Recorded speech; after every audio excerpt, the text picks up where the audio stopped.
階層にめっちゃ粘着して攻撃してるのは何ですか？攻撃はしてないと思うんだよね。僕は事実を書くようにしてるので、なので攻撃をしてるとみなしてるのであれば、それは高市さんが実際やってる行為がよろしくないので攻撃のように聞こえてしまうっていう話だと思うんですよね。連邦法律調査官ですって言ってるのは嘘でしたよねっていうのは、これ事実なんですよね。だって本人も撤回してますからね。国会での発言に関しても撤回するって言ってたのがあるので、それも嘘ついてますよねっていうのが事実なので、事実を適示したことで攻撃だと感じるというのは、ひょっとしたらそれはあなたの気持ちの方に問題があるんじゃないでしょうか。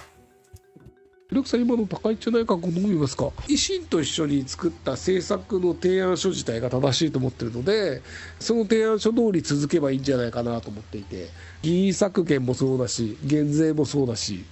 そこら辺維新が出している協議書の通りに政策は進んでいるので、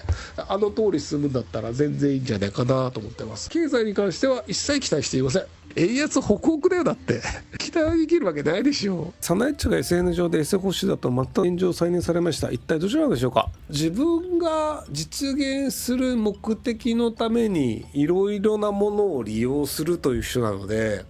この哲学を実現したいとかではないと思うんですよね。なので言ってることがコロコロ変わるっていう。例えば消費税 0% が悲願って言ってたけど、1% になるよねみたいなのか、スパイ防止法、国家機密情報局、あれを作るのも悲願だって言ってたけど、それだったら政権内部の人も調査するようにした方がいいと思うんですけど、政権内部はあんまり調査しない、中途半端な感じになったりとかっていうのがあって、なので一貫性というのは多分あんまりなくて、トランプさんと一緒で、自分がその支持率とか投票をもらうためだったらこういうことを言った方がいいよねっていうところで、そこで実現をするために自分が思ってもないことを言うというのを別にあんまり躊躇しない人だと思うんですよね。アメリカの民主党のシュローダー議員という人のところでインターンで行ったんですけど、でその時の履歴書とかでも軍事の専門家ですみたいなことを履歴書に書いて、これ大嘘なんですよね。本人も大嘘ですって言ってるんで大嘘なんですけど、とはいえそのシュローダー議員がそれを真に受けて、シュローダー議員のところでインターン終わったんですけど、インターンが終わった後に連邦法律調査官ですみたいな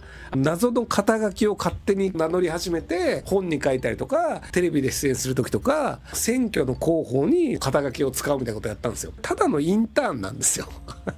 っていう感じで、別に自分が何らかを実現するためだったら別に嘘をついてもよいっていう、保守的な主張をした方が選挙にとって有利だよねと思ったら保守的な主張をするっていう人なんじゃないかなと僕は思ってます。高市総理側のネガティブ発信疑惑はどんなことを行ったか、公職選挙後にもかかる問題ですか？高市総理の公設秘書の木下さんという人が、松井健だっけという人に立憲民主党の安住さんがポケットに手突っ込んで喋ってんのが良くないからそれを批判する動画を作ってくださいとか LINE で指示を出してるんですよね。僕文春にお金払ってないので無料で見える範囲なので、他はもうちょっと違うかもしれないですけどっていうのがあって、なので誹謗中傷動画を作りましたと言っている松井さんだよね。でその人は高市さんの公設秘書である木下さんから指示を受けているという LINE のスクリーンショットがあるので、なので証拠上でいくと高市さんの秘書から指示を受けて誹謗中傷の動画を作りましたというのはすでに証拠としてはある状態です。今もう政治家って連座制になっていて、選挙中に誹謗中傷する動画を作ってはいけませんっていうのと、選挙に使っていい金額以外のお金を使ってはいけませんっていうのがあるんですけど、松井さんというのがタダでやりましたと言った場合はそれはそれで公職選挙法違反なんですよ。普通に仕事としてお願いしたら動画制作50万円借りますっていうのを僕が仮にじゃあ政治家になって出馬しますって言って、僕の知り合いのひげおやじっていう人が本来であれば50万円かかる動画を作ってあげるっていうのをやって、でもこれボランティアでいいよって言った場合は本来50万のものをタダでひげおやじがやったので、ひげおやじは僕に50万円分の寄付をしたという形で記録を記載しなければいけないんですよ。なので実はタダでやりましたって言ってる時点で寄付の記載ないですよねだと公職選挙法違反だし、でこれが一切無関係の人が勝手にやりましたというのであれば、それは関係なくなるんですけど、残念ながらその指示をした証拠というのが文書曰くね、LINE であるので、なので指示があります。お金も払ってません。であれば、それは寄付の記録がなかったとしたら、公職選挙法違反ですよね。っていうパターンと、あと、早苗トークンというのがあって、仮想通貨を作っていて、これが